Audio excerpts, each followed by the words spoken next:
नमस्कार दोस्तों, कैसे हो आप? उम्मीद करता हूँ आप सही होगे और सुरक्षित भी होगे। मैं आपका फिर से स्वागत करता हूँ आपके अपने YouTube चैनल सफलता के द्वार ITI नगर में। जैसे कि आप पिछले कई दिनों से देख रहे हैं कि हमारे चैनल पर फिजिक्स MCQ रूटीन क्लास चली हुई है, तो हमारे 11 लेक्चर कंप्लीट हो चुके हैं। तो आज हम 12वां लेक्चर लेंगे। तो 12वां लेक्चर हमारे 121 क्वेश्चन से स्टार्ट होगा और हमारा 140 तक चलेंगे क्वेश्चन।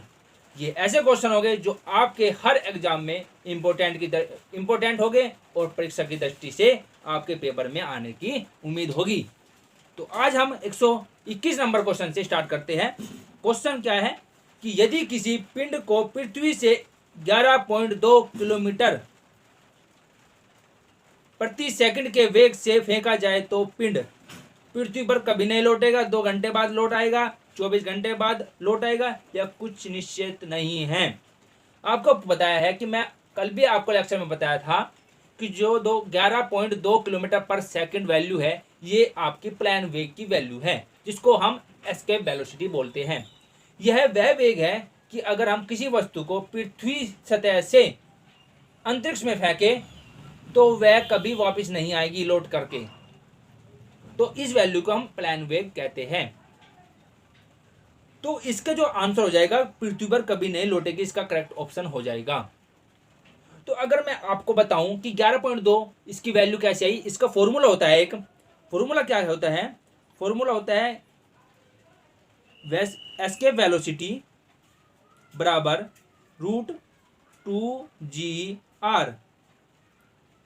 जो आपका आर होता है वो रेडियस ऑफ अर्थ होता है। तो अगर आप कैलकुलेशन करके देखोगे तो जो जी की वैल्यू है वो 9.8 मीटर पर सेकंड होती है, उसको आप किलोमीटर में चेंज कर लीजिए, जो कि आ जाएगी 0.0098। और अर्थ की जो रेडियस है वो आपकी 6371 किलोमीटर है। तो यूनिट सेम हो गई। अब आप कैलकुलेशन करके देखोगे तो जो आपकी कैलकुलेशन आएगी उसका रूट कीजिएगा तो 11.2 किलोमीटर पर सेकंड आपकी वैल्यू आ जाएगी, जो कि एस्केप वेलोसिटी प्लान वेग की वैल्यू है। अगला क्वेश्चन देख लेते हैं। अगला क्वेश्चन क्या कहता है, जब एक पत्थर को चांद की सतह से पृथ्वी पर लाया जाता है तो क्या होता है, चेंजेस क्या होते हैं। तो मैं आपको बता दूं, उसका द्रव्यमान समान रहता है और भार चेंज हो जाता है, क्योंकि हमारा जो भार है वो गुरुत्वीय त्वरण पर डिपेंड करता है। गुरुत्वीय त्वरण क्या होता है, जी होता है। जी की वैल्यू पृथ्वी की अलग है 9.8 मीटर पर सेकंड, और जो चंद्रमा की है वो अलग है वैल्यू। ठीक है, तो अगर हम भार को देखें तो चेंजेस आते हैं, क्योंकि वेट का जो फॉर्मूला होता है वो W बराबर mg होता है, जो कि वेट है वो जी पर डिपेंड करता है। और जो द्रव्यमान है वो एक आपकी स्वतंत्र राशि है, इंडिपेंडेंट है, वो किसी पर डिपेंड नहीं करता। तो इसलिए जो आपका द्रव्यमान है वो कभी चेंज नहीं होगा, और जो भार है वो आपका प्लेनेट के हिसाब से, चंद्रमा और पृथ्वी के हिसाब से चेंज हो जाएगा। तो इसका करेक्ट आंसर होगा कि इसका भार बदल जाएगा, द्रव्यमान नहीं बदलेगा। नेक्स्ट क्वेश्चन देखिए। नेक्स्ट क्वेश्चन है, किसी लिफ्ट में बैठे हुए व्यक्ति को अपना भार कब अधिक मालूम पड़ता है, बताइए। मैं आपको ये चारों ऑप्शन तो बताऊंगा ही, और आपको 2 अदर फैक्ट भी बताऊंगा। 6 पॉइंट आपको ध्यान रखने हैं। 6 पॉइंट कौन से हैं, देखिए। जब जो पहला ऑप्शन है, आपको कहा गया कि जब लिफ्ट त्वरित गति से नीचे आ रही हो तो आपका आभासी भार क्या होगा, आभासी भार आपका घट जाएगा, G माइनस A। ये आपका फॉर्मूला हो जाएगा। W बराबर जो आभासी आपका भार है वो आपका M bracket G minus A हो जाएगा। और अगर आप सेकंड ऑप्शन की बात करें, जब लिफ्ट त्वरित गति से ऊपर जा रही हो तो आपका जो आभासी भार है वो वास्तविक भार से बढ़ जाएगा। उसका क्या फॉर्मूला हो जाएगा, W बराबर mg प्लस A।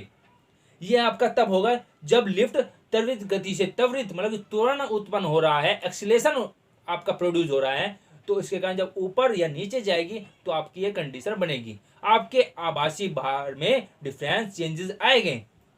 और अगर मैं थर्ड और फोर्थ ऑप्शन की बात करूं तो इसमें कहा है कि समान वेग या गति से ऊपर नीचे लिफ्ट जाएं तो आपके आभासी भार में कोई भी डिफरेंस नहीं होगा, कोई अंतर नहीं होगा, समान ही रहेगा। ये आपका इंपॉर्टेंट क्वेश्चन है।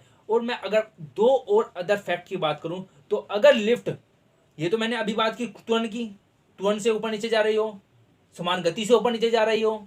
अब मैं करता हूं गुरुत्व के अधीन ऊपर नीचे जा रही हूं, गुरुत्व के जी के अधीन अगर लिफ्ट आपकी ऊपर नीचे जा रही है तो आपका क्या चेंजेस आएंगे। अगर वो आपकी ऊपर जा रही है तो आपका जो भार है वो आपका वास्तविक भार से दुगना हो जाएगा। जो आपका भार है, वास्तविक भार है, आभासी भार वास्तविक भार से दुगना हो जाएगा। और अगर मैं नीचे की बात करूं, गुरुत्व के अधीन अगर कोई लिफ्ट नीचे आ रही है तो आभासी भार आपका शून्य हो जाएगा। ये आपको 6 फैक्ट है, 6 पॉइंट है जो आपको अपनी डायरी में, आपने कॉपी नोटबुक में नोट कर लेने हैं। ये बहुत ही इंपॉर्टेंट है क्योंकि जो स्टूडेंट है वो तीन इन बातों में बिछड़ जाता है। कभी गुरुत्व के अधीन लिफ्ट को ऊपर नीचे करता है, कभी त्वरण त्वरित गति के अधीन आपको ऊपर नीचे करता है लिफ्ट को, कभी आपको समान गति या वेग के कारण लिफ्ट को ऊपर नीचे करता है। तो आपको याद रखना है कि किस कंडीशन में क्या मुझे आभासी भार की वैल्यू बतानी है। उम्मीद करता हूं आपको समझ में आया होगा। नेक्स्ट क्वेश्चन देख लेते हैं। इसका करेक्ट ऑप्शन हो जाएगा सेकंड। अब 124 क्वेश्चन नंबर देखिए। पृथ्वी के परितः घूमने वाले कृत्रिम उपग्रह से बाहर गिराई गई गेंद। अगर हम पृथ्वी के परितः कोई कृत्रिम उपग्रह, मतलब कि जिसको हम सैटेलाइट बोलते हैं, उससे बाहर अगर कोई गेंद गिराए तो क्या होगा। पृथ्वी पर चली जाएगी, चंद्रमा पर चली जाएगी, या पृथ्वी पर गिरेगी, या फिर पृथ्वी के परितः उपग्रह के समान आवर्तकाल के साथ उसी कक्षा में घूमती रहेगी। यह आपका करेक्ट ऑप्शन हो जाएगा, क्योंकि जो उपग्रह है आपका, उसका भी कोई ना कोई ग्रेविटेशनल फोर्स होता है जिसके कारण वो उसी के परितः, उसी के आवर्तकाल के समान उसका परिक्रमण करना स्टार्ट कर देगी। ये आपका करेक्ट हो जाएगा। नेक्स्ट क्वेश्चन देखिए। 125 क्वेश्चन है कि एक लिफ्ट में किसी व्यक्ति का प्रत्यक्ष भार से कम होता है जब लिफ्ट जा रही हो। ये कह रहा है कि वास्तविक भार से आभासी भार कम होता है, कब होगा, जब त्वरण के साथ, त्वरित गति के साथ लिफ्ट नीचे आ रही हो। तो आपका ऑप्शन नंबर सेकंड करेक्ट हो जाएगा। नेक्स्ट क्वेश्चन देखिए। किसी तुल्यकारी उपग्रह की पृथ्वी की सतह से ऊंचाई लगभग कितनी होती है। ये एसएससी 2013 का क्वेश्चन है।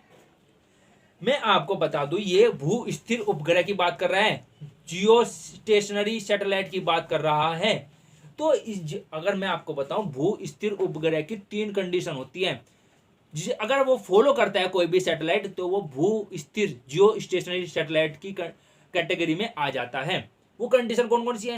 अगर उसका कोणीय वेग π/12 रेडियन पर ओवर है तो वो आपका भू स्थिर सैटेलाइट की कैटेगरी में आ जाता है। तो ये अगर ये तीन, कोई सैटेलाइट ये 3 कंडीशन फॉलो करता है, अपना लेता है, तो क्या कारण होता है कि जिससे कि वो भू स्थिर उपग्रह बन जाता है। तो मैं बता दूं कि भू स्थिर की पहचान क्या होती है कि उसका जो कक्षीय वेग का जो केंद्र है वो पृथ्वी का जो केंद्र है, क्योंकि पृथ्वी के चारों कक्षा में ही चक्कर लगाएगा ना वो, तो जो उसका केंद्र है वो पृथ्वी का केंद्र ही होगा वास्तव में। जो पृथ्वी के चारों ओर सैटेलाइट उपग्रह चक्कर लगा रही है, तो अगर उसका केंद्र पृथ्वी का केंद्र ही बन गया, समपाती हो गया, तो वो भू स्थिर उपग्रह कहलाएगा। ठीक है, उम्मीद करता हूं आपको समझ में आया होगा। आपको 3 वैल्यू याद करनी है। 24 किलोमीटर, 36,000 किलोमीटर, 24 घंटे, 36,000 किलोमीटर, और आपके π/12 रेडियन पर ओवर। तो इसका करेक्ट आंसर हो जाएगा आपका 36,000 किलोमीटर। नेक्स्ट क्वेश्चन देखिए। 127। टेनिस की गेंद मैदान की अपेक्षा किसी पहाड़ी पर अधिक ऊंची उछलती है, क्यों।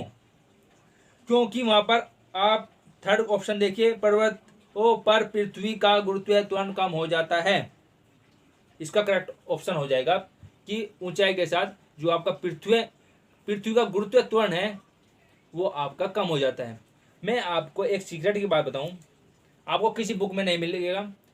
अगर हम पृथ्वी की सतह पर हैं, पृथ्वी की सतह से हम अगर नीचे जाए या फिर ऊपर जाए, स्टार्टिंग में गुरुत्वीय त्वरण की वैल्यू बढ़ती है, ऊपर जाने पर भी और नीचे जाने पर भी। एक पॉइंट आता है, वो पॉइंट मैं ये नहीं कहूंगा कि वो सेम ही डिस्टेंस पे आएगा, ऊपर जाने पर भी और नीचे जाने पर भी वो डिस्टेंस अलग अलग भी हो सकती है। वो आपका एक डिस्टेंस आएगी जिसके बाद आपकी ग्रेविटेशनल फोर्स घटने लगेगी। तभी कहते हैं कि जो पृथ्वी का गुरुत्वाकर्षण केंद्र है उस पर जी की वैल्यू कम होती है, 0 होती है। पहले बढ़ेगी फिर घटेगी। जब हम सतह से ऊपर जाएंगे फिर पहले बढ़ेगी फिर घटनी स्टार्ट होगी। पहले बढ़ती क्यों है? क्योंकि आपका जो गुरुत्वाकर्षण है वो आपको पृथ्वी की तरफ खींचता है। तो जो सामान्य है सामान्य से अधिक हो जाती है और फिर जब ऐसा पॉइंट आता है जिससे हमारी फिर से घटनी स्टार्ट हो जाती है। ये आपका फैक्ट बता रहा हूं क्योंकि ऑप्शन में आता है। नेक्स्ट क्वेश्चन देखिए। नेक्स्ट क्वेश्चन आपका 128 है। कह रहा है कि यदि पृथ्वी का गुरुत्वाकर्षण बल अचानक लुप्त हो जाए, सडनली हो जाए, खत्म हो जाए, तो निम्नलिखित में से कौन सा परिणाम सही होगा? तो आपका ऑप्शन नंबर सेकंड देखिए, वस्तु का द्रव्यमान शून्य हो जाएगा परंतु भार वही रहेगा। या फर्स्ट ऑप्शन देखिए, वस्तु का भार शून्य हो जाएगा या परंतु द्रव्यमान वही रहेगा। ये आपका करेक्ट हो जाएगा फर्स्ट ऑप्शन, क्योंकि मैंने आपको बताया कि जो भार है वो गुरुत्वाकर्षण पर डिपेंड करता है और जो द्रव्यमान है वो आपका स्वतंत्र यूनिट है, तो वो चेंज नहीं होगा और भार आपका चेंज हो जाएगा। नेक्स्ट क्वेश्चन देखिए। 129वां क्वेश्चन क्या कहता है कि पृथ्वी के गुरुत्वाकर्षण का कितना भाग चंद्रमा के गुरुत्वाकर्षण के सबसे नजदीक है? ये पूछ रहे हैं कि अगर हमारा पृथ्वी पर कोई भार है तो पृथ्वी चंद्रमा पर जाकर हमारा कितना भार हो जाएगा। ये आपका रिलेशन बनाता है गुरुत्वाकर्षण के बीच। तो आपका 1/6 आंसर हो जाएगा। नेक्स्ट क्वेश्चन देखिए। लोलक की आवर्तकाल, लोलक का आवर्तकाल पूछा है। अगर मैं आवर्तकाल का आपको फॉर्मूला बताऊं तो फॉर्मूला होता है T बराबर 2π√L/G। इसका फॉर्मूला होता है आवर्तकाल का। तो ये किस पर डिपेंड करता है? ये डिपेंड करता है गुरुत्वाकर्षण पर और आपकी लंबाई पर। अगर लंबाई बढ़ती है तो गुरुत्वाकर्षण भी बढ़ेगा, अगर घटती है तो घटेगा। जबकि गुरुत्वाकर्षण का क्या है, गुरुत्वाकर्षण के घटने पर बढ़ेगा, बढ़ने पर घटेगा, क्योंकि इनवर्सली हो जाएगा। तो मैं आपको बता दूं कि लोलक की जो आवर्तकाल है वो लंबाई के ऊपर निर्भर करता है। इसमें गुरुत्वाकर्षण का कहीं जिक्र नहीं किया, तो हम आपका जो करेक्ट ऑप्शन लगाएगा वो सेकंड लगाएगा कि लंबाई पर निर्भर करता है। इसका आपका ऑप्शन करेक्ट हो जाएगा। नेक्स्ट क्वेश्चन देखिए। 131 क्वेश्चन क्या कहता है कि लोलक घड़ियां गर्मियों में क्यों सुस्त पड़ जाती है? देखिए, जब लोलक की जो घड़ी होती है वो सुस्त क्यों पड़ जाती है? क्योंकि जो लोलक की लंबाई है वो बढ़ जाती है गर्मी के कारण, गर्म होने से बढ़ जाती है। तो मैंने आपको बताया कि वो लंबाई पर डिपेंड करता है। तो अगर लंबाई बढ़ेगी तो आपका जो टाइम पीरियड है वो भी बढ़ जाएगा। तो इसमें जो आपका ऑप्शन होगा, लोलक की लंबाई बढ़ जाती है जिससे इकाई दोलन में लगा हुआ समय बढ़ जाता है। आपका करेक्ट ऑप्शन हो जाएगा थर्ड। नेक्स्ट देखिए। किसी सरल लोलक की लंबाई 4% बढ़ा दी जाए तो उसका आवर्तकाल क्या होगा?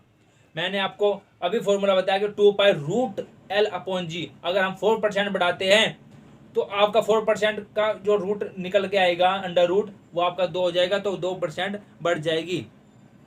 नेक्स्ट को ऑप्शन देखिए। यदि लोलक की लंबाई 4 गुनी कर दी जाए तो लोलक के झूलने का समय, टाइम पीरियड क्या होगा? देखिए, मैंने आपको बताया रूट अंडर रूट करना पड़ेगा, क्योंकि 4L हो जाएगी तो 4L का जो अंडर रूट हो जाएगा वो 2 हो जाएगा, तो 2 गुनी हो जाएगी। नेक्स्ट ऑप्शन देखिए। पेंडुलम को चंद्रमा पर ले जाने पर उसकी समयावधि, ये देखिए SSC CGL में 2011 में पूछा गया है कि अगर हम पेंडुलम को, लोलक को हम चंद्रमा पर ले जाते हैं तो आपका क्या होगा? देखिए, मैंने आपको बताया लंबाई पर तो डिपेंड करता है या गुरुत्वाकर्षण पर भी डिपेंड करता है। तो मैंने बताया कि पृथ्वी का गुरुत्वाकर्षण चंद्रमा की अपेक्षा ज़्यादा है, फिर चंद्रमा का कम है। तो अगर गुरुत्वाकर्षण केंद्र कम हो जाएगा तो आपकी जो आवर्तकाल है वो बढ़ जाएगा, तो समय अवधि आपकी बढ़ जाएगी। करेक्ट ऑप्शन हो जाएगा। नेक्स्ट क्वेश्चन देखिए। एक कण का द्रव्यमान m तथा संवेग p है, इसकी गतिज ऊर्जा होगी। अगर मैं आपको गतिज ऊर्जा का फॉर्मूला बताऊं, फॉर्मूला क्या होगा? 1/2 mv², 1/2 mv² इसका फॉर्मूला हो जाएगा। तो मैं फॉर्मूले की बात करूं तो फॉर्मूले में क्या होगा कि जो mv है उसको मैं अलग अलग कर लूंगा /2। तो जो mv है वो द्रव्यमान गुना वेग, ये किसका फॉर्मूला हो जाएगा?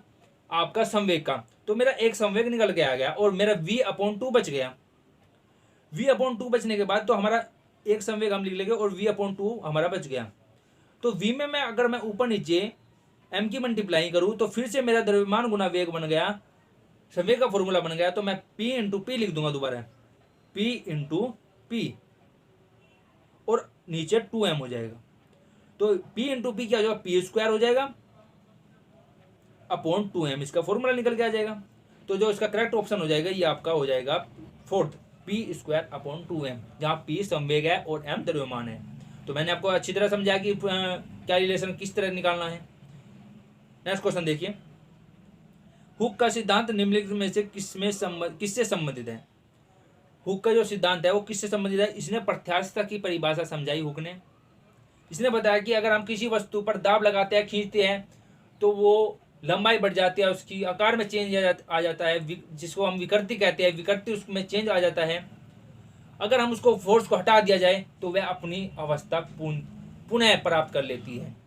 तो ये हुक ने बताया प्रत्यास्थता से संबंधित है। इसका करेक्ट ऑप्शन आपका सेकंड हो जाएगा। नेक्स्ट क्वेश्चन देखिए 137, तेल की एक छोटी बूंद पानी पर फैल जाती है, क्यों। ये आपका क्योंकि पृष्ठ तनाव से है, सरफेस टेंशन से। सरफेस टेंशन T बराबर F/L, इकाई लंबाई पर लगने वाला जो बल होता है वो आपका पृष्ठ तनाव होता है। सिंपल भाषा में बताऊं, कोई भी द्रव अपने सरफेस पृष्ठ क्षेत्रफल को कम रखने की कोशिश करता है, यही द्रव का गुण पृष्ठ तनाव कहलाता है, जिसके कारण बूंद का गोल होना, ये सब कारण आपके पृष्ठ तनाव के बन जाते हैं। तो जो इसका करेक्ट ऑप्शन होगा आपका, तेल का जो पृष्ठ तनाव है वो अधिक होता है। थर्ड ऑप्शन आपका करेक्ट हो जाएगा, जिसके कारण कि एक छोटी बूंद पानी पर फैल जाती है। ठीक है, अगर एक और कारण आपको बताऊं, ये तो आपका कारण हो गया कि फैल क्यों जाती है। अब आपको बताऊं कि ये पानी के ऊपर क्यों फैलती है, क्योंकि जो घनत्व होता है तेल का वो पानी से कम होता है, जिसके कारण वो ऊपर ही रहता है और पानी पर फैल जाता है। फैलने का कारण मैंने आपको बताया पृष्ठ तनाव अधिक होना है।